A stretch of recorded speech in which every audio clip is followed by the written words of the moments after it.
रहमल्लाहु मन क़रअल फ़ातिहा।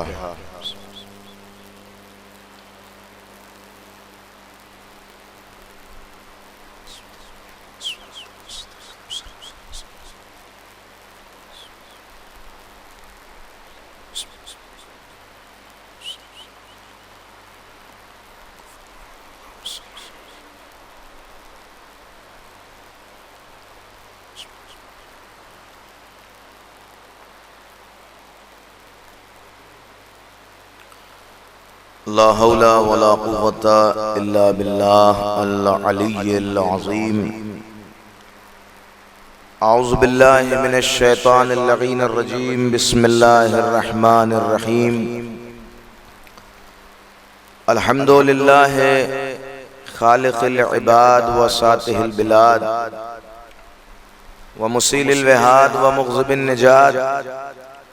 लैसा लिअव्वलियतिही इब्तिदा वला लिअज़लियतिही इन्क़िज़ा। हुवल अव्वलु वलम यज़ल वल बाक़ियु बिला अजल। खर्रत लहुल जिबाह व वहदतुहुश शिफ़ा। अस्सलातु वस्सलाम व तहिय्यतु वल इकराम अलन नबिय्यिल उम्मिय्यिल मक्किय्यिल मदनिय्यिल क़ुरैशिय्यिल हाशिमिय्यिल मुत्तलबी अस्सिराजिल मुज़ीइल कौकबिद दुर्री साहिबे वक़ार वस्सकीना अल मदफून बिअर्दिल मदीना अलल अब्दिर रसूलिल मुअय्यद अन नबिय्यिल मुमज्जद अल मुस्तफ़ल अमजद साहिबित ताज वल मिंबर वल क़ुतबते वल मिक़बर वल जबीनिल अतहर वल हसबिल अशहर वल नसबिल अनवर वल ख़द्दिल अहमर अबिल क़ासिम मुहम्मद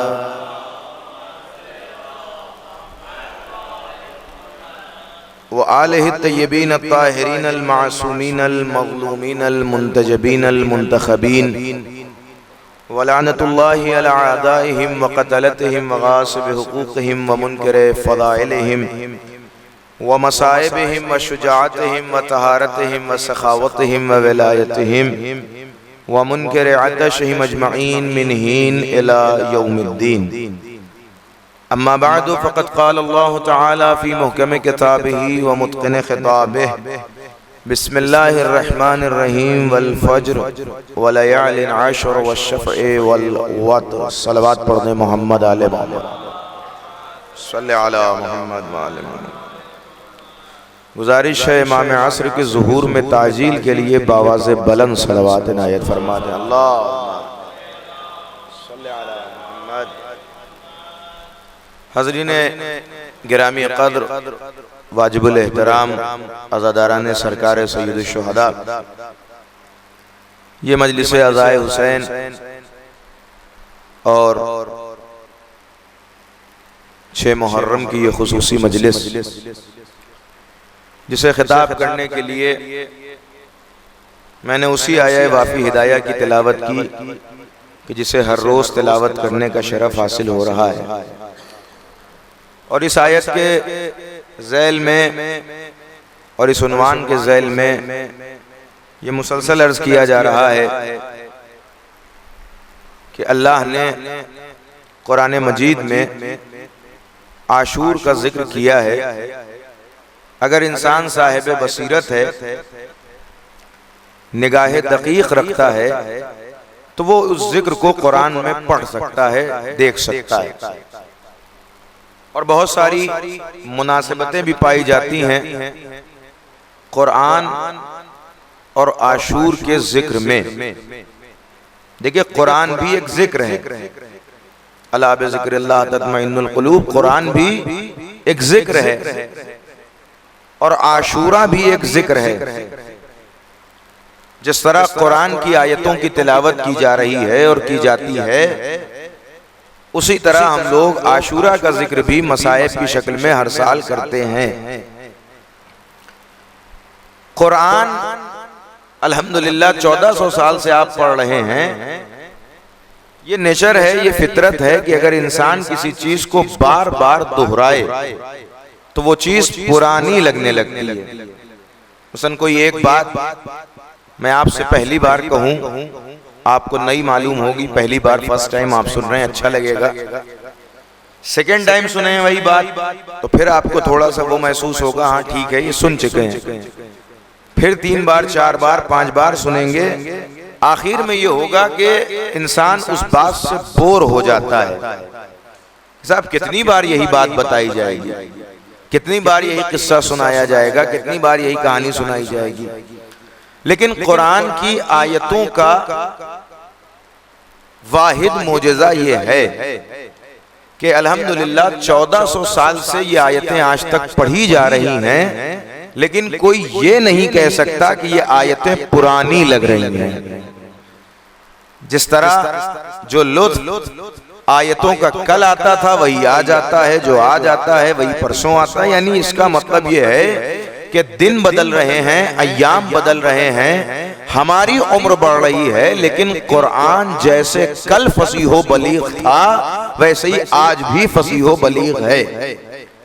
यानी जमाने का असर इंसान पे होता है, कुरान पे नहीं होता। इसलिए कि कुरान सारे जमाने के लिए नाजिल हुआ है। तवज्जो रखिएगा, कुरान सारे जमाने के लिए नाजिल हुआ है। तो जाहिर है कि जमाना बढ़ता रहेगा लेकिन कुरान पुराना नहीं होगा। और आज भी आप देखिए जैसे जैसे लोग कुरान पढ़ते हैं तो कुरान में नई नई बातें उन्हें नजर आती हैं।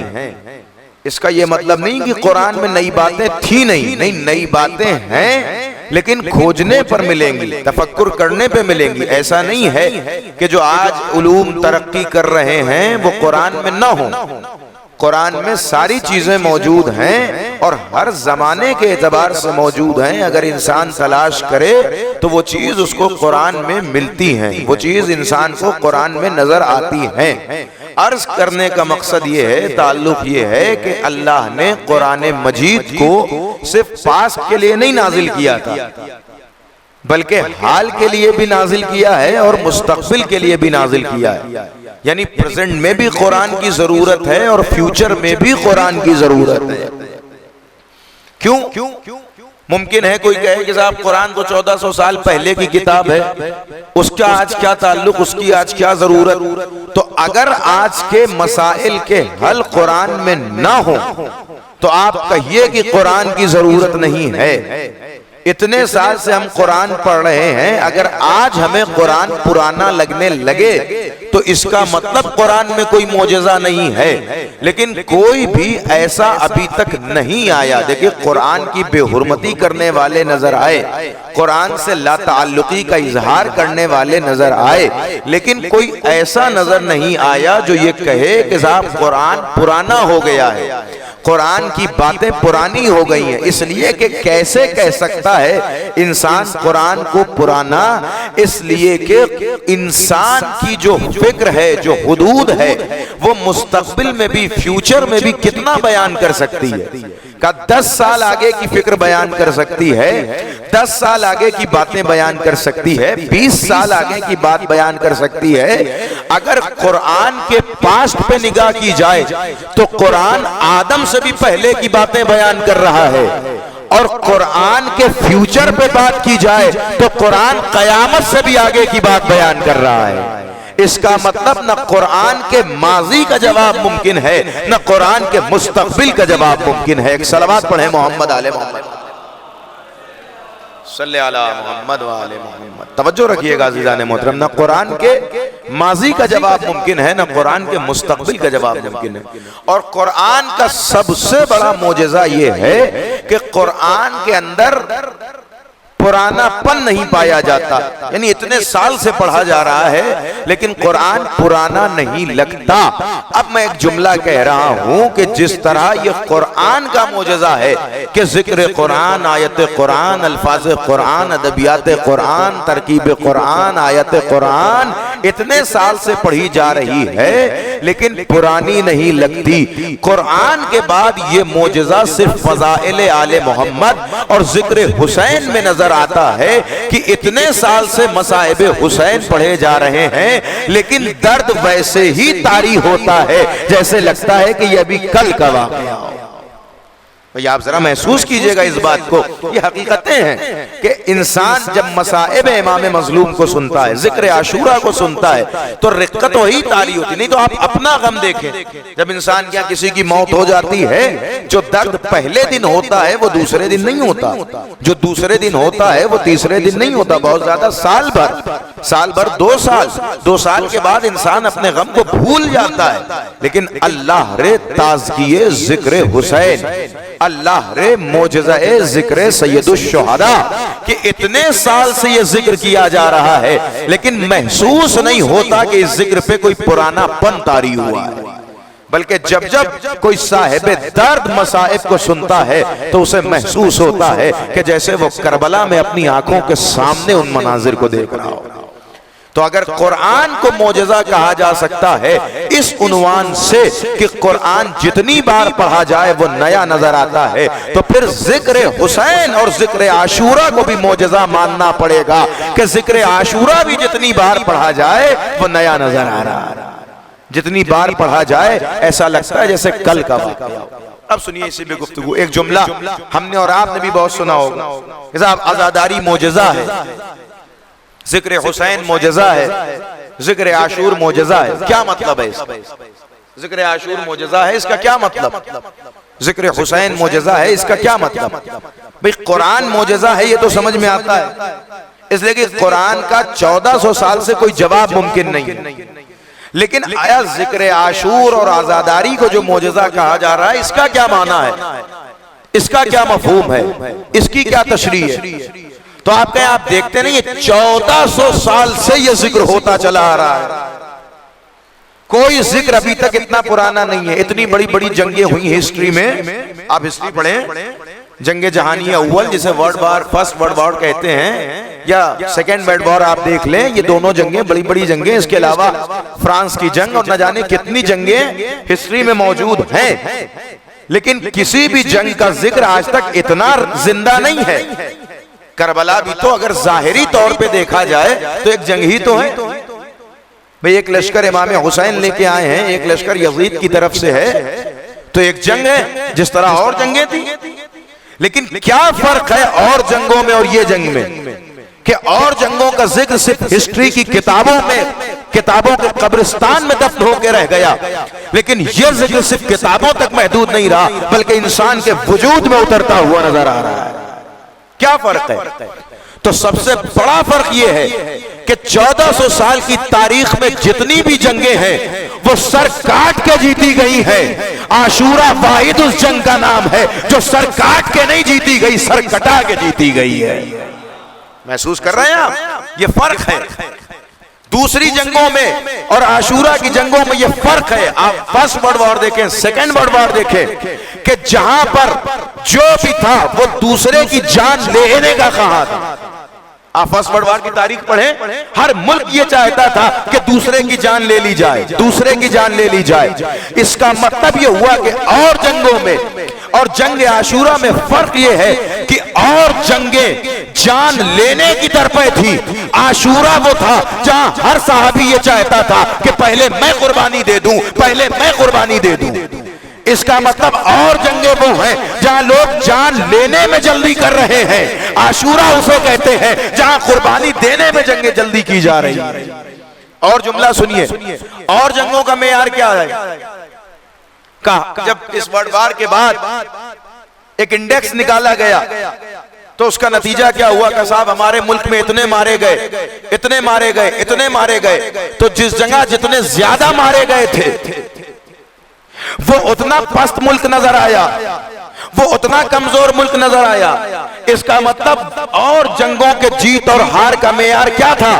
का तुमने जितनों को मारा वो तुम्हारी जीत का मेयार था, लेकिन करबला की जंग ने मेयार जीत और हार बदल दिया। का आज से जंग का मेयार ये नहीं होगा कि कितनों को मारा गया, बल्कि जंग का मेयार ये होगा कि गला कटाने के बाद भी मकसद किसका जिंदा रहा। आप जरा महसूस करें कि और जंगों के जिक्र में और जिक्र आशूरा में यही फर्क है कि और जंगें अपने वजूद को पहचानवाने के लिए लड़ी गई, जंग आशूरा वजूद को नहीं इस्लाम को पहचानवाने के लिए लड़ी गई। और वजूद और जंगों को आप देखें तो और जंगों में दहशतगर्दी का रंग नजर आएगा, लेकिन जब आशूरा को देखेंगे तो आशूरा में मजलूमी का रंग नजर आएगा। और जंगें जो फर्स्ट वार या सेकंड वर्ल्ड वार हो उसमें जब इंडेक्स निकाला जाएगा तो जालिम का जिक्र करता नजर आएगा, लेकिन जब जंग आशूरा को देखेंगे तो मजलूम है कि जालिम भी जिनका कसीदा पढ़ता हुआ नजर आएगा। ये आप महसूस कीजिए कि यजीद ने कत्ल इमाम हुसैन के बाद भी इमाम हुसैन के फजाइल बयान किए, इमाम हुसैन की जंग की तारीफ की है, मजबूरन ही सही लेकिन उसे करना पड़ा। तो अर्ज कर रहा हूं, अर्ज करने का मकसद ये है कि जंग आशूरा को किसी और जंग से न तौला जाए, बल्कि ये मोजज़ा है। क्यों मोजज़ा है? अब आपका सिंपल सा जवाब ये होगा कि इसलिए मोजज़ा है कि 1400 साल से ये जिक्र हो रहा है। अच्छा, अगर 1400 साल से किसी जिक्र का होना मोजज़ा हो जाए तो न जाने कितनी ऐसी चीजें हैं जो 1400 साल से भी ज्यादा, यानी किसी चीज की एज उसके मोजज़ा होने की दलील नहीं है। तवज्जो रखिएगा, किसी चीज की एज उसके मोजज़ा होने की दलील नहीं है। आपके मौलाना क्यों? अगर सिर्फ इस बात पे आजादारी को और जिक्र आशूरा को मोजज़ा माना जाए कि वो बहुत कदीम है, 1400 साल से हो रही है, तो अभी जो हजरात सोशल मीडिया पे एक्टिव हैं मुझे बताएं कि फिरौन की डेड बॉडी जो इजिप्ट के म्यूजियम में रखी हुई है वो कितनी पुरानी? वो 1400 साल से भी ज्यादा पुरानी है या नहीं? तो क्या हम में से कोई इस बात पे राजी है कि उसे मोजज़ा कहे? भाई अगर किसी चीज का पुराना होना ही मोजज़ा है कि साहब इतना पुराना इसलिए मोजज़ा, तो फिरौन की डेड बॉडी तो उससे भी ज्यादा पुरानी है। फिरौन की मैयत जो इजिप्ट के म्यूजियम में रखी हुई है वो 1400 साल से ज्यादा पुरानी है, लेकिन फिरौन हजरत मूसा के दौर के अल्लाह ने इबरत बना के उसे रखा हुआ है कि लोग देखें कि तकब्बुर करने वाले का अंजाम क्या होता है। तो क्यों अगर इसी बात को मोजज़ा कहा जाता है तो सबसे पहले तो फिरौन की डेड बॉडी को मोजज़ा कहना चाहिए। कहेंगे मौलाना आप समझे नहीं, फिरौन की डेड बॉडी पुरानी है लेकिन मोजज़ा नहीं है। का क्यों? का इसलिए कि जिंदा नहीं है। हम आजादारी को सिर्फ मोजज़ा नहीं कहते बल्कि जिंदा मोजज़ा कहते हैं। देखिए जरा महसूस कीजिएगा, जिंदा मोजज़ा कहते हैं। क्या मतलब? का जिंदा उसे कहते हैं कि जिसके अंदर तहर्रुक की सलाहियत हो, जो हिल सकता हो, जो उठ सकता हो, जो बढ़ सकता हो। ये जो फिरौन की डेड बॉडी है ये है तो बहुत पुरानी, लेकिन न हिल सकती है, न उठ सकती है, न बढ़ सकती है, न इसके अंदर हरकत है। लेकिन आजादारी ऐसा जिंदा नहीं है, बल्कि आजादारी ऐसा जिंदा मोजज़ा है कि जो खुद भी जिंदा है और इससे मुतमस्सिक कौम को भी जिंदा रखे हुए है। यानी आजादारी से मुतमस्सिक जो कौम है वो भी आज तक जिंदा है। आप जरा महसूस कीजिए कि आजादारी लोगों को जिंदा कर रही है। फिरौन की डेड बॉडी में ये सलाहियत नहीं है कि किसी को जिंदा कर दे, इसलिए कि वो खुद जिंदा नहीं तो दूसरों को क्या जिंदा करेगी। लेकिन आजादारी आज तक लोगों को जिंदा कर रही है। आपके मौलाना कहा कोई मुर्दा लाके फर्श आज़ा पे रख दिया जाए, क्या फर्श आज़ा जिंदा कर देगा? मेरा अकीदा ये है और बरकत और अजमत फर्श आज़ा ये है कि यकीनन अगर सही अकीदे के साथ फर्श आज़ा से मस कर दिया जाए तो वो मुर्दा जिंदा हो जाए। लेकिन जिंदगी सिर्फ इसको नहीं कहते हैं कि इंसान के जिस्म में रूह पड़ जाए, बल्कि जिंदगी इसे कहते हैं कि इंसान के अंदर रूह है, ईमान ताजा हो जाए। तो आजादारी का सबसे बड़ा मोजज़ा ये है कि उसने शियात को मुर्दा होने से बचा रखा है। नहीं तो न जाने कितनी कौमें ऐसी थी कि जो मुर्दा हो गई। लेकिन आज फर्श आज़ा पे बैठने वाले जब 10 दिन मुहर्रम के फर्श पे बैठते हैं तो उनका ईमान भी ताजा होता है, रूह रवान भी ताजा होती है, हयात दीन और इस्लाम भी ताजा हो जाता है। यह है मोजज़ा फर्श आज़ा कि जिसने कौम को जिंदा कर रखा है। और आप जरा महसूस कीजिए, न जाने कितने सैकड़ों वाकयात ऐसे हैं कि जो आजादारी और जिक्र आशूरा को सुन के हदायत की जिंदगी तक पहुंचे, ईमान की जिंदगी तक पहुंचे। अल्लामा अमीनी साहिब अल गदीर जिनका मैंने जिक्र ज़ाहिरन तीसरी या चौथी मजलिस में किया था, उनकी किताब अल गदीर उसकी तीसरी जिल्द में लिखते हैं, तीसरी जिल्द में वो लिखते हैं। उसके अलावा ये वाक़या और दीगर किताबों में भी है, वो तीसरी जिल्द में लिखते हैं। सुनिएगा कि आजादारी कैसे लोगों को जिंदा करती है, जिक्र आशूर कैसे लोगों को जिंदा करता है। वो लिखते हैं कि बसरा का एक रहने वाला था, सुनिएगा तवज्जो के साथ, बसरा का एक रहने वाला था नासिबी। नासिबी तो आप जानते हैं, जो दुश्मनी है अहले बैत से भरपूर, खुल के अहले बैत की दुश्मनी करता। उसने मन्नत मांगी कि अल्लाह अगर मुझे बेटा देगा तो मैं उसे डाकू बनाऊंगा और उसे करबला के रास्ते पे बिठाऊंगा, और जितने जायरीन करबला की जियारत करने जाएंगे मेरा वो बेटा उन्हें लूटेगा, कत्ल करेगा, गारत करेगा। देखिए मन्नतें भी कैसी कैसी मांगी जाती हैं। अगर दिल में बुग़्ज़े अहले बैत हो तो इंसान को मन्नत मांगने का भी शऊर नहीं आता है। मन्नत क्या मांगी जा रही कि अगर अल्लाह मुझे बेटा दे तो मैं उसे डाकू बनाऊंगा। क्यों? ताकि वो ज़ायरीन हुसैन को, हुसैन के ज़ायरों को लूटे। अब आप जरा महसूस कीजिए, हमारे यहाँ मन्नतें मांगी जाती हैं कि अगर अल्लाह बेटा दे तो हम उसे आज़ादार बनाएंगे, अगर अल्लाह बेटा दे तो उसे पैरवे इमाम हुसैन बनाएंगे, अगर अल्लाह बेटा दे तो उसे आलिम दीन बनाएंगे, अगर अल्लाह बेटा, इस तरह की मन्नतें मांगी जाती हैं। लेकिन वो मन्नत क्या मांग रहा है कि अगर अल्लाह बेटा दे तो मैं उसे डाकू बनाऊंगा। अच्छा, अल्लाह ने बेटा दिया, तवज्जो रखिएगा, देखिए ये भी कुदरत का इंतकाम है कि कुदरत ऐसा चोट और ऐसी मौत देती है कि मरते वक्त पानी भी न नसीब हो। देखिए छोटी छोटी बात पे घबरा ना जाया कीजिए कि साहब वो ऐसा कर रहे हैं अल्लाह अज़ाब नहीं भेज रहा, वो ऐसा कर रहे हैं अल्लाह उनके यहाँ कुछ खराब नहीं कर रहा, वो ये करते हैं लेकिन अल्लाह। देखिए जो कहा जाता है कि कुदरत की लाठी में मार आवाज नहीं होती है, उसका माना यही है कि अल्लाह कब अज़ाब करेगा उसको भी नहीं पता चलेगा। तो अब इसने मन्नत मांगी कि अल्लाह बेटा देगा तो मैं डाकू बनाऊंगा। अल्लाह ने बेटा दिया। अब वो बेटा बड़ा हुआ तो जो बाप ने मन्नत मांगी थी उस पर अमल किया, हथियार खरीदे, उस दौर के जो भी होते हों, तलवार, नेज़े, तबर, और खरीद कर बेटे के हवाले किए। का मैंने मन्नत ये मांगी थी कि जब तू बड़ा हो जाएगा तो तुझे डाकू बनाऊंगा। आज से तेरा काम ये है कि जाओ और करबला के रास्ते पे बैठ जाओ, और जितने भी ज़ायरीन करबला आ रहे हैं उन्हें लूटो, उनके माल और असबाब को लूटो, उन्हें कत्ल और गारत कर दो।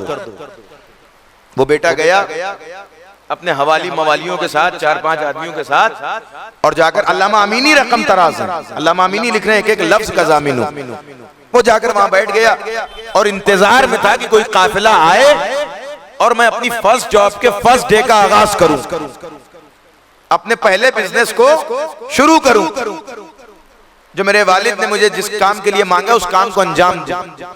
तारीख में लिखा बहुत देर तक इंतजार कर रहा था, कोई ज़ायरीन हुसैन का काफिला नहीं आया। सो गया वो, इंतजार करते करते थका हुआ था, सो गया।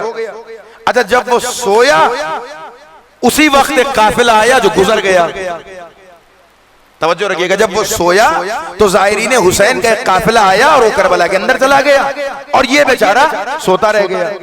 जब आंख खुली तो उसे आसार महसूस हुआ कि यहां से कोई काफिला गुजरा है। गुस्से में अपने साथियों पर चिल्लाना शुरू किया, आयमा काफिला चला गया, तुमने हमें जगाया नहीं, अगर जगाते तो हम इसे लूटते, हमारे बिजनेस का आगाज होता, ये वो पलटेगा। पूरे गुस्से में चिल्लाने के बाद कहा मैं फिर सोने जा रहा हूं, लेकिन अब जब कोई काफिला आए तो दूर ही से देख के मुझे जगा देना, अब मिस नहीं करना, अब लूटना ही है। अब अल्लामा अमीनी लिखते हैं कि जैसे ही वो सोया तो फिर जो उठा तो फिर डाकू बन के नहीं उठा, हुसैन का आजादार बन के उठा। महसूस कीजिएगा, जब वो सोया और उसके बाद जब दोबारा लोगों ने उठाया कि अरे काफिला है, उसे लूटना है, तो अब वो जो उठा तो रोते हुए उठा, या हुसैन करते करते उठा, आजादारों के कदमों को सही करते हुए और चूमते हुए उठा। अब जब उसके साथियों ने ये मंजर देखा तो पलट के कहा कि ये कौन सा तनावुल है, ये कौन सा इनकलाब है, ये कौन सा तहव्वुल है कि जो आजादारों का काफिला लूटने के लिए आया था वो आजादारों की खिदमत कर रहा है, जो हुसैन का दुश्मन बन के आया था वो हुसैन का आजादार बन चुका है। ये एक ख्वाब ने कैसा बदल दिया। तो वो पलट के कहता है कि जो मैंने देखा वो तुमने नहीं देखा। तो कहा आपने क्या देखा, ऐसा आपने क्या देखा कि जो आप इतना बदल गए। तो अब वो बयान करता है कि जब मैं दोबारा सोया तो मैंने देखा कि रोज़े महशर है, कयामत का दिन है, फरिश्ते मुझे जंजीरों में पकड़ के जकड़ के जहन्नम की तरफ ले जा रहे हैं और मुझे खींच कर फरिश्ते जहन्नम की तरफ ले गए और ले जाकर मुझे जहन्नम में फेंक दिया, इसलिए कि मैं मुजरिमीन में था, इमाम हुसैन के ज़ाहिरीन को लूटने वालों में था। तो जैसे ही मैं जहन्नम में गया मेरे अंदर एक हैबत, एक खौफ, लेकिन थोड़ी देर हुई थी कि मैंने महसूस किया कि मैं जहन्नम की आग के दरमियान हूं, लेकिन जहन्नम मुझे जला नहीं रही है। महसूस कीजिएगा जरा सा, अल्लामा अमीनी लिख रहे हैं जहन्नम मुझे जला नहीं रही है। मैं आग के, सोचिए कोई चीज आग के दरमियान हो और न जले, तो कहता है कि मैं आग के दरमियान हूं लेकिन जहन्नम मुझे जला नहीं रही है। जब फरिश्तों ने देखा कि साहब ये आग में भी है लेकिन जल नहीं रहा है, तो फरिश्तों ने जहन्नम से पूछा कि तुम इसे जला क्यों नहीं रही हो। कहा हम इसे जला नहीं सकते। कहा क्यों। कहा इसलिए कि जब ये सोया था तो इसके करीब से हुसैन के ज़ायरों का काफिला गुजरा, उन काफिले के गुजरने की वजह से जमीन की धूल उठी और वो धूल इसके कपड़ों पे बैठ गई है। तो जब तक वो हुसैन के ज़ायरों के कदमों की धूल इसके कपड़ों पे रहेगी हम इसे जला नहीं सकते। जरा महसूस कीजिएगा अपनी अजमत को। तो फरिश्तों ने उसे निकाला, निकालने के बाद उसके कपड़े को उतारा और उतार कर उसे वापस जहन्नम में डाल दिया। फिर जहन्नम से कहा, थोड़ी देर गुजरी फिर जहन्नम नहीं जला रही हो। फिर फरिश्तों ने कहा अब क्यों नहीं जला रही हो। आग से जहन्नम से पूछा कि अब इसके अंदर क्या है। कहा नहीं, वो जो धूल ज़ायरीन हुसैन के कदमों से उड़ी थी वो उसके कान और नाक के सुराख में बैठी हुई है, लिहाजा जब तक काके करबला इसके जिस्म पे है हम इसे जला नहीं सकते। फिर फरिश्तों ने उसे निकाला, उसके कान वगैरह को साफ किया और वापस आग के हवाले किया। अब जब वापस आग के हवाले किया फिर उसे जहन्नम नहीं जला रही थी।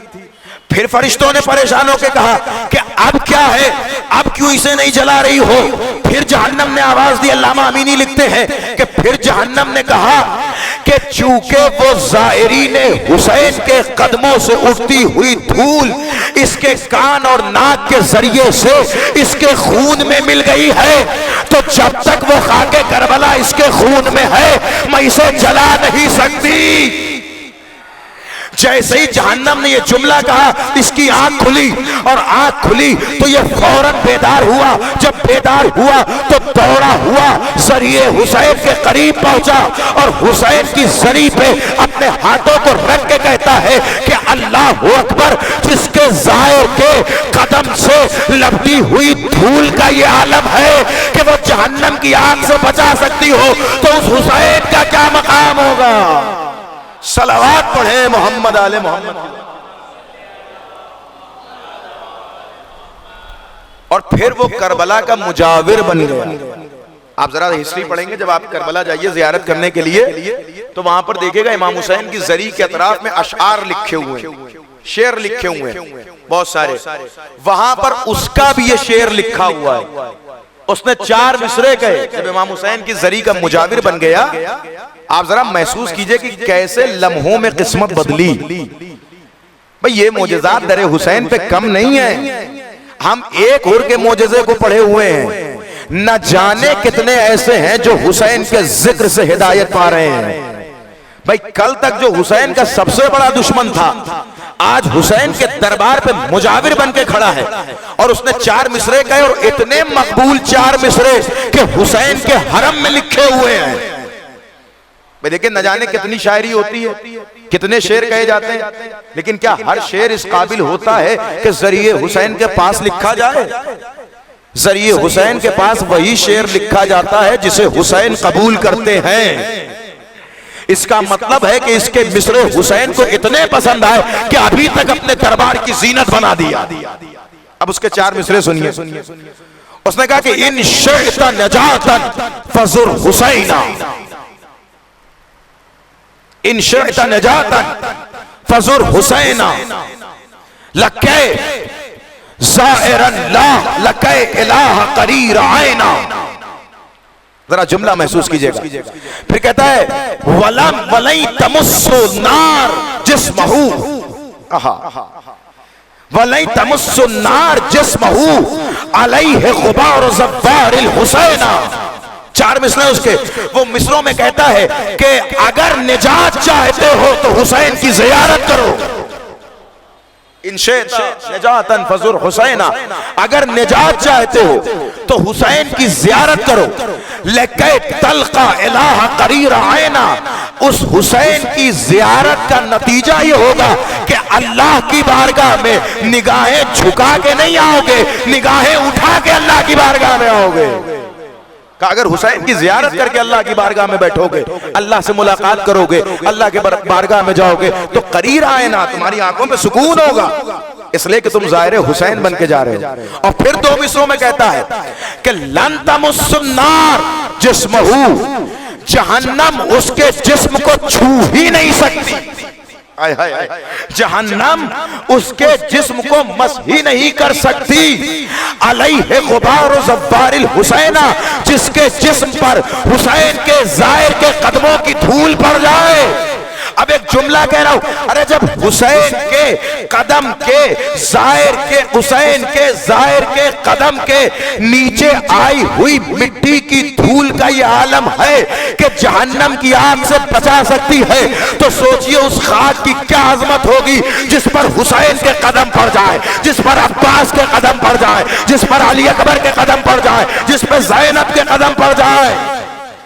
जब ज़व्वारे हुसैन के खाक की अजमत, ज़व्वारे हुसैन के कदमों के खाक की अजमत ये है, तो खाक शिफा की क्या अजमत होगी अगर उसे खा के इंसान शिफा हासिल कर ले। सलामत रहे।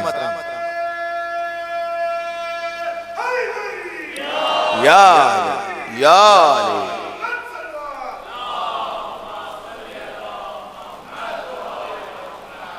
आपने महसूस किया कि वो क्या बन के आया था और क्या बन के रुखसत हुआ?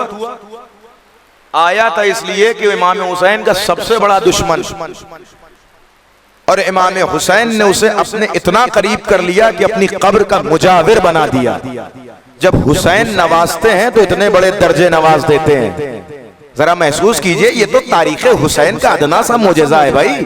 जब हुर को गले लगाया तो रूमाल अता किया, जब इसे गले लगाया तो अपना दयार अता कर दिया। वो आखिरी उम्र तक इमाम हुसैन के रोजे की खिदमत करता रहा और वहीं शहीद, वहीं दुनिया से रुखसत हुआ और वहीं हुसैन अलैहिस्सलातु वस्सलाम के हरम में दफन दिया। मन्नत क्या थी, नतीजा क्या हुआ? तो हुसैन जिक्र आशूर जिसे हिदायत देना चाहे, जिसे जिंदगी देना चाहे तो देर नहीं लगती है, एक ख्वाब के जरिए से उसे हिदायत मिल जाती है। तो सोचिए, जब ख्वाब में जिक्र आशूर हिदायत दे सकता है तो हकीकत में अगर कोई जिक्र आशूर को दोहराए तो उसका ईमान कितना ताजा हो जाएगा। इसलिए अर्ज किया जाता है कि जिक्र आशूर मोजेजा है और जिंदा मोजेजा है, यानी खुद भी मोजेजा है और दूसरों को भी जिंदगी अता करता है। अच्छा, अब मुझे आप ये बताइए कि न जाने कितने लोग 1400 साल से जिक्र इमाम हुसैन सुन रहे हैं, कोई तब्दीली नहीं, कोई तगय्युर नहीं। हम अपनी बात नहीं कर रहे, पूरी दुनिया जिक्र हुसैन कर रही है। अल्हम्दुलिल्लाह, ये कौम गनीमत है, लेकिन पूरी दुनिया जिक्र हुसैन कर रही है। लेकिन जो उसका जाहिरी फायदा है वो तो है ही, लेकिन जिस तरीके से इसने निजात पाई, इसने हिदायत पाई, तो जिक्र हुसैन तो जिक्र हुसैन है, सभी सुन रहे हैं। तो जब सुनते इतने सारे हैं तो निजात 2 ही 3 क्यों पाते हैं? भाई अरबों करोड़ों लोग जिक्र हुसैन सुन रहे हैं, लेकिन हिदायत कितनों की होती है? 2 की, 3 की, 4 की। हालांकि जिक्र सब बराबर सुनना, ऐसा क्यों? जब ये मोजेजा है तो सबके लिए मोजेजा होना चाहिए। भाई जिक्र हुसैन अगर मोजेजा है, अगर क्या है ये मोजेजा, तो सबके लिए मोजेजा होना चाहिए, सब पे इक्वल अमल होना चाहिए, सब पे इक्वल असर होना चाहिए। तो ऐसा क्यों कि किसी पे ज्यादा असर, किसी पे कम असर, किसी को फौरन निजात मिल रही है, कोई आज तक निजात नहीं पा रहा है।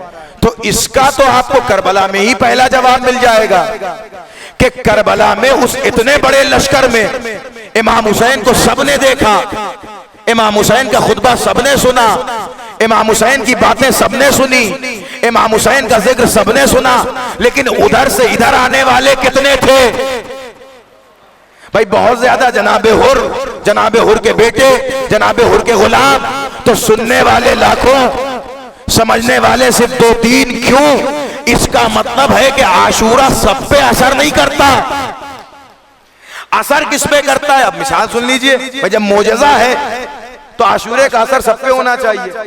ये बताइए असाए मूसा मोजेजा है या नहीं है? ये असाए मूसा मोजेजा था या नहीं था? बिल्कुल था। जनाबे मूसा ने असा फेंका, अजदहा बन गया, सांप बन गया।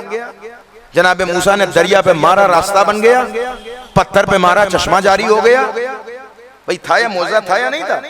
फिरौन के दरबार में जनाबे मूसा खड़े हैं, फिरौन ने जादूगरों से कहा कि सांप फेंको, उन्होंने सांप बनाया और इन्होंने अपना असा फेंका, अजदहा बन गया। तो असाए मूसा मोजेजा है या नहीं है? सब कहेंगे ना मोजेजा है, और उसने मोजेजा करके दिखाया। लेकिन अब आपसे एक सवाल, अगर असाए मूसा फिरौन के हाथ में आ जाए, अगर असाए मूसा फिरौन के हाथ में आ जाए, भाई जैसे जनाबे मूसा ने असा फेंका, अजदहा बन गया, दरिया पे मारा, रास्ता बन गया, पत्थर पे मारा, चश्मा जारी हो गया, तो अगर वो असाए मूसा को नऊजुबिल्लाह फिरौन छीन ले और फिरौन दरिया पे मारे, रास्ता बनेगा? फिरौन जमीन पे फेंके, अजदहा बनेगा? फिरौन पत्थर पे मारे, चश्मा बनेगा? आप सब कहेंगे नहीं। क्यों? जब असाए मूसा मोजेजा है तो जैसे वहां मोजेजा वैसे ही यहां भी मोजेजा होना चाहिए। जरा महसूस कीजिए गुफ्तगू, जैसे वहां मोजेजा वैसे ही यहां भी मोजेजा होना चाहिए। आप सबका जवाब होगा मौलाना आप समझे नहीं, असाए मूसा मोजेजा है, लेकिन मोजेजा दिखाने के लिए दस्ते मूसा की जरूरत है। हर आम हाथ में असाए हुसैन मोजेजा नहीं दिखाएगा, वैसे ही जिक्र आशूर मोजेजा है, लेकिन ये आजादारी मोजेजा वही दिखाएगी जहां विलायत का कल्ब मौजूद हो। सलावात पढ़े मोहम्मद आले मोहम्मद की जात। 2 शर्तें चाहिए, सिर्फ एक तरफा काम नहीं होगा, 2 तरफ से काम होगा। जब विलायत की रमक मौजूद होगी तो आजादारी का मोजेजा भी सामने आएगा। जनाबे हुर की हिदायत यूं ही नहीं हुई, बल्कि जनाबे हुर की असल हिदायत का मकसद था कि उनके दिल में पहले से ही एहतराम फातिमा मौजूद था, पहले से ही एहतराम फातिमा। जब दिल ऐसा होगा तब आजादारी असर फरमाए, तब जिक्र हुसैन का असर होगा। नहीं तो जो जिक्र हुसैन का जाहिरी असर है वो तो होता ही रहेगा, लेकिन बातनी असर जिसे रूह ईमान कहा जाए, उसको निभाने के लिए विलायत के रमक होना जरूरी है। अब सुनिए और मजलिस तमाम जरा महसूस कीजिएगा कि कितनी अजीम चीज है आजादारी। आजादारी के साथ साथ रमक विलायत भी होना चाहिए। अब एक बहस है इल्मे मंतिक की, जिसमें वजूद की 4 किस्में की गई, यानी इंसान जो वजूद में है, इस तमाम वजूद की 4 किस्में। वजूद लफ्जी होता है, यानी कोई चीज आप लिख रहे हैं, ये भी एक वजूद है, यानी कोई बात पहुंचाने के लिए किसी चीज को आप लिख के किसी को दे। दूसरा वजूद लफ्जी होता है, यानी आप बोल रहे हैं, किसी से कुछ बोल रहे हैं, ये भी एक वजूद, एक बात पहुंचाने का तरीका है। दूसरा वजूद कतबी होता है, यानी आप बोल नहीं सकते, मसलन ये बोलना नहीं चाहते तो आप लिख के दे दें, लिख के दे दें, इसको कहते हैं वजूद कतबी। तीसरा वजूद ज़हनी होता है, यानी कोई चीज आप सोच रहे हैं, ये भी वजूद। चौथा वजूद हकीकी होता है, यानी कोई चीज आपके सामने, इसको भी वजूद कहते हैं। अब एक सिंपल सी मिसाल अपने भाइयों के लिए दूं। मसलन आपको प्यास लगी है, आप जहन में सोच रहे हैं पानी पानी पानी, तो जहन में आ रहा है पानी, लेकिन आपकी प्यास नहीं बुझ रही। आप बोलते रहे पानी पानी पानी, इसको कहते हैं वजूद लफ्जी। आपकी प्यास नहीं बुझेगी। आप कागज पे 1000 मरतबा लिख दें पानी पानी पानी पानी, आपकी प्यास नहीं बुझेगी, यानी ये वजूद कतबी। लेकिन अगर आपको कोई पानी ला के दे दे और आप पानी पी लें, तो ये है वजूद हकीकी कि आपने पी लिया तो आपकी प्यास बुझ जाएगी। तवज्जो रखिएगा, बुझ जाएगी। अब यही सारे वजूद जो हैं, ये सारे बिल्कुल इल्म फलसफा की और इल्म मंतिक की बहस है। अगर आप इसको महसूस करें, न जाने कितनी जगह ये सारे वजूद पाए जाते हैं, लेकिन इन चारों वजूद में अक्सर उलमा ने लिखा कि 3 वजूद बेकार होते हैं, एक ही वजूद काम का होता है जिसको वजूद हकीकी कहते हैं। न वजूद लफ्जी का कोई फायदा, न वजूद कतबी का कोई फायदा, न वजूद ज़हनी का कोई फायदा। आप कुरान को ले लें भाई, कुरान में आप कुरान सोचते रहे, कोई फायदा होगा? नहीं। कुरान लिखते रहे, कोई फायदा होगा? नहीं। कुरान बोलते रहे, कोई फायदा होगा? नहीं। लेकिन आप कुरान पढ़ें, गौर करें, तो फायदा होगा या नहीं? कहा भाई, यही चारों वजूद जिक्र आशूरा का भी है। आप मजलिस कहते रहे, कोई फायदा नहीं होगा। मजलिस सोचते रहे, कोई फायदा नहीं होगा। मजलिस सुनते रहे, कोई फायदा नहीं होगा। फायदा कब होगा? कि जब फर्श अज़ाए हुसैन पर आकर बैठ जाए। जब तक वजूद हकीकी से आप इस्तेफादा नहीं करेंगे, कोई फायदा नहीं होगा। मजलिस का वजूद हकीकी फायदा पहुंचाएगा, यानी जब तक फर्श अज़ा पे नहीं आएंगे, उस वक्त तक वजूद और रूह ईमान ताजा नहीं होगी। इसलिए ये फर्श अज़ा का इंतजाम किया गया है। अच्छा, ये भी कमाल है। एक जुमला कह के आगे बढ़ाऊं, खत्म कर रहा हूं गुफ्तगू, कि कोई भी चीज हो, उसका 3 वजूद बेकार है, एक वजूद फायदेमंद है। जैसे मैंने कुरान की मिसाल दी। नमाज में आप आ जाइए, माशाअल्लाह नमाज पढ़ के आप हजरात बैठे हैं। नमाज सोचिए, नमाज अदा हो जाएगी। नमाज लिखिए, सवाब मिलेगा नमाज। नमाज सोचने से भी नमाज का सवाब नहीं मिलेगा। नमाज लिखने से भी नमाज का सवाब नहीं मिलेगा। नमाज कहने से भी नमाज का सवाब नहीं मिलेगा, जब तक नमाज न पढ़ लें। है या नहीं है भाई? कोई बहुत बड़ा मुसल्ली हो, उसे नमाज पढ़ने का शौक हो, लेकिन आज मैं नमाज पढ़ूंगा नहीं, सिर्फ नमाज सोचूंगा, तो पूरे दिन भर सोचता रहे, नमाज का सवाब नहीं मिलेगा, कज़ा भी हो जाएगी। अगर वक्त गुजर गया तो कज़ा भी हो जाएगी। तो फायदा तभी मिलेगा कि जब वजूद हकीकी से ताल्लुक हो। ये तीनों वजूद कोई फायदा नहीं देंगे, एक ही वजूद फायदा पहुंचाएगा। अच्छा, रोजे के बारे में आप आ जाइए। माह रमजान चल रहा हो, आप खाते भी रहे और रोजा सोचते भी रहे, सवाब मिलेगा? रोजा सवाब दूर की बात, अजाब मिलेगा। रोजा लिखते रहे, कोई नहीं। रोजा करते रहे, कहते रहे, कोई फायदा नहीं। कब फायदा मिलेगा? कि जब आप रोजा रखें तब फायदा मिलेगा। हज आप पे वाजिब है, घर में बैठे तस्बीह उठा लें, हज हज हज हज करते रहे, फायदा मिलेगा? हाजी कहलाएंगे? नहीं कहलाएंगे। एक कॉपी उठा लें, खरीद लें, पूरी कॉपी हज हज लिख के भर डाल लें, हाजी हो जाएंगे? नहीं हो जाएंगे।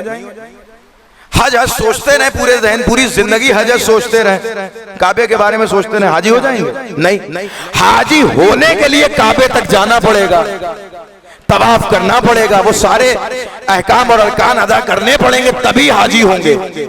इसका मतलब कायनात की कोई इबादत भी अपने चारों वजूद में फायदेमंद नहीं है, वह एक वजूद हकीकी है कि जिसमें उसका फायदा है। लेकिन अल्लाह अकबर, जब मैंने हदीस की रोशनी में देखा तो एक इबादत नजर आई जिसके लिए नबी कहते नजर आए कि इसका चारों वजूद फायदेमंद है। का कौन सा वजूद? का जिक्र अली इबादत, अली अली करते रहो तब भी इबादत है, अली अली सोचते रहो तब भी इबादत है, अली अली लिखते रहो जब तक वो तहरीर रहेगी तब भी इबादत है। और अगर अली सामने आ जाए और नज़र इला वजह अली इबादत, अली का चेहरा देखते रहो तब भी इबादत।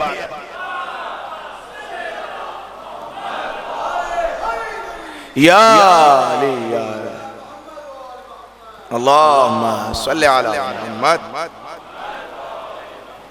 तो चारों वजूद जिसका फायदेमंद है वो ज़ात है अली इब्न अबी तालिब।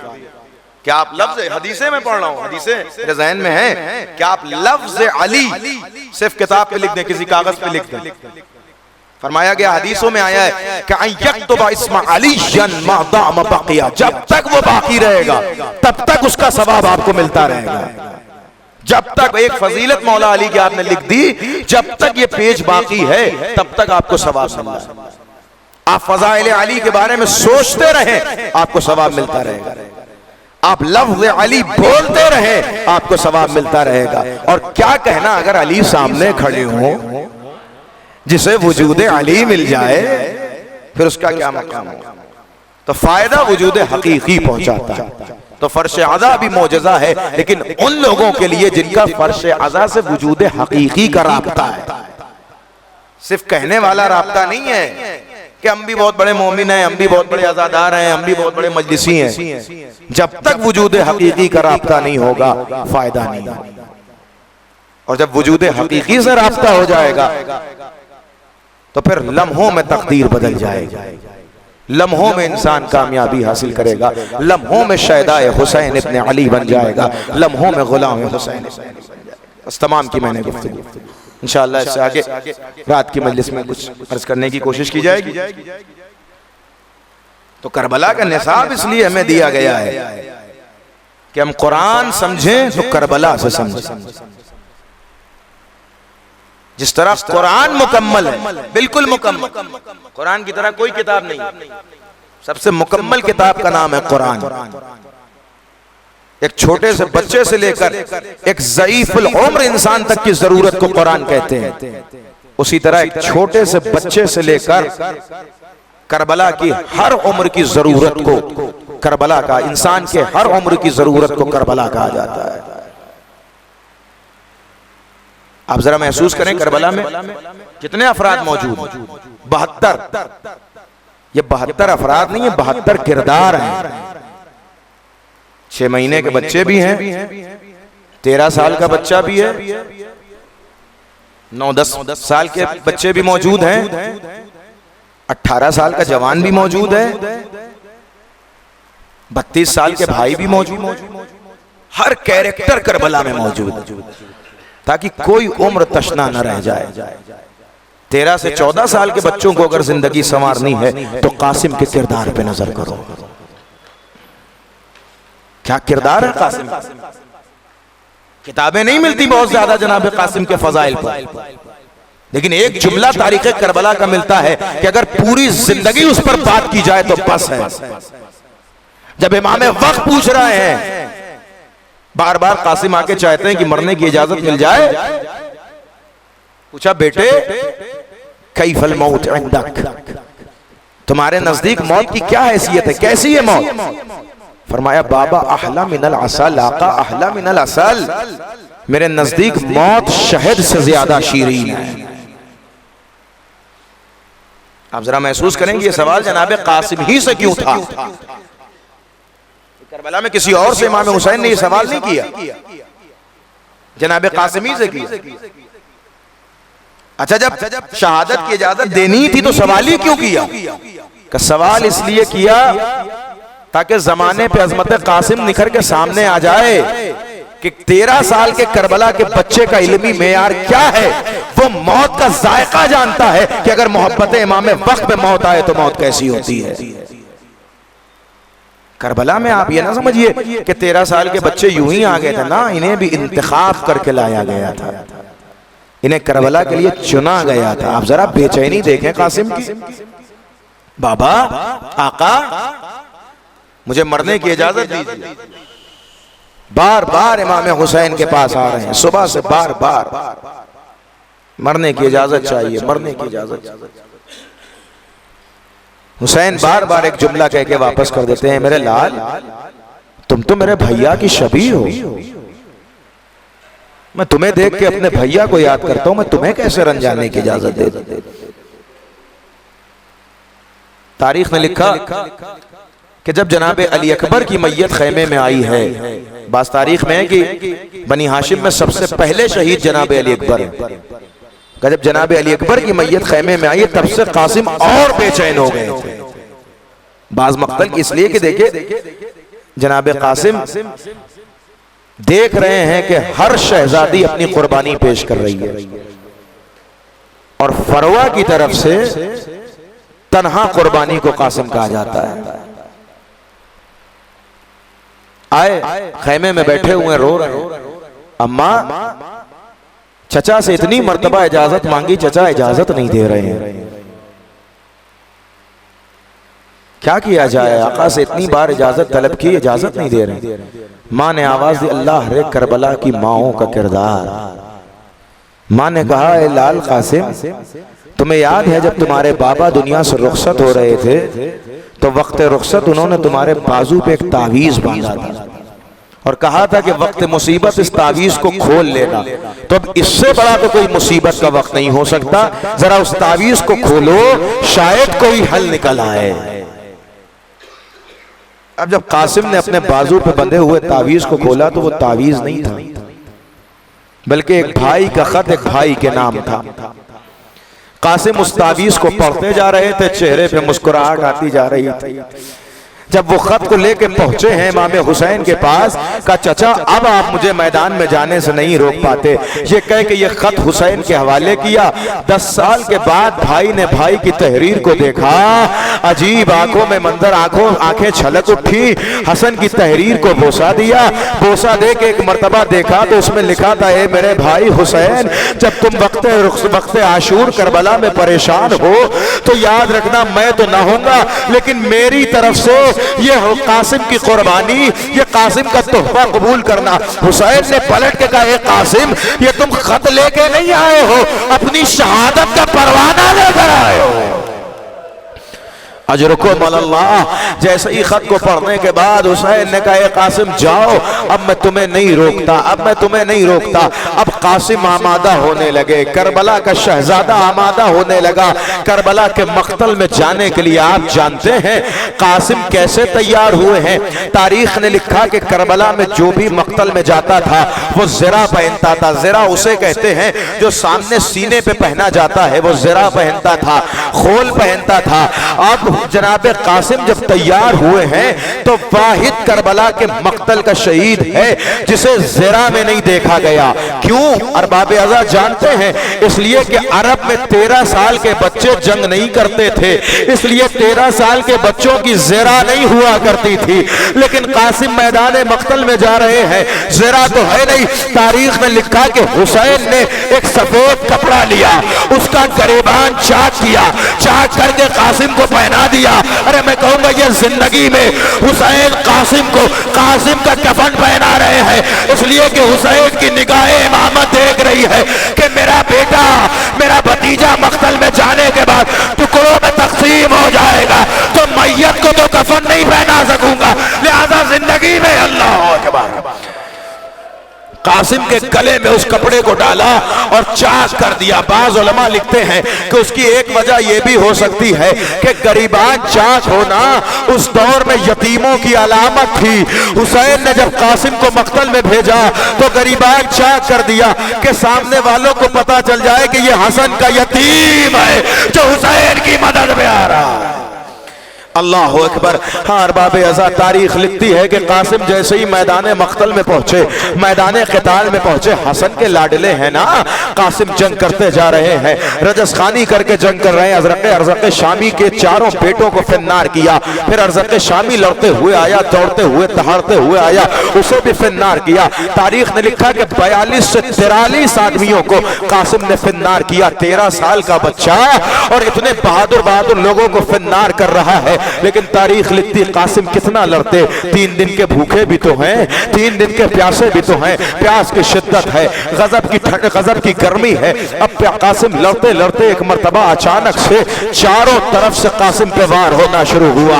मख्तल में कासिम को घेर कर नेज़ों से कासिम पे वार करना शुरू किया गया। कासिम ने आवाज दी, अस्सलाम अलैका या उम्मा, अस्सलाम अलैका या अम्मा। चचा को भी सलाम किया, मादरे गिरामी को भी आखिरी सलाम किया। हुसैन ने जब कासिम की आवाज सुनी, हुसैन दौड़े। हुसैन बड़ी तेजी से मख्तल की तरफ दौड़े। साहिबाने मकातिल लिखते हैं कि हुसैन ने दूर से देखा कि मेरा बेटा, मेरा भतीजा, मेरे भतीजे के जिस्मों पे जख्म है लेकिन अभी जान बाकी है, कासिम की सांस चल रही है और एक मलऊन है जो चाहता है कि कासिम के सरोतन में जुदाई कर दे। हुसैन ने दूर से देखा, तलवार निकाली, खींच कर वार किया, चाहते थे हुसैन कि उसे फिन्नार कर दे। हुसैन की तलवार उस मलऊन को लगी, उसने वो मलऊन वही फिन्नार हुआ। लेकिन हुसैन की तलवार का हमला होना था कि अफरा तफरी का आलम हुआ। इधर के घोड़े इधर, उधर के घोड़े इधर, लेकिन हुसैन बड़ी तेजी से कासिम के करीब पहुंचे। अरे अब जो कासिम के करीब पहुंचे तो कासिम कासिम न था बल्कि पामाले सुने असबा हो गया था।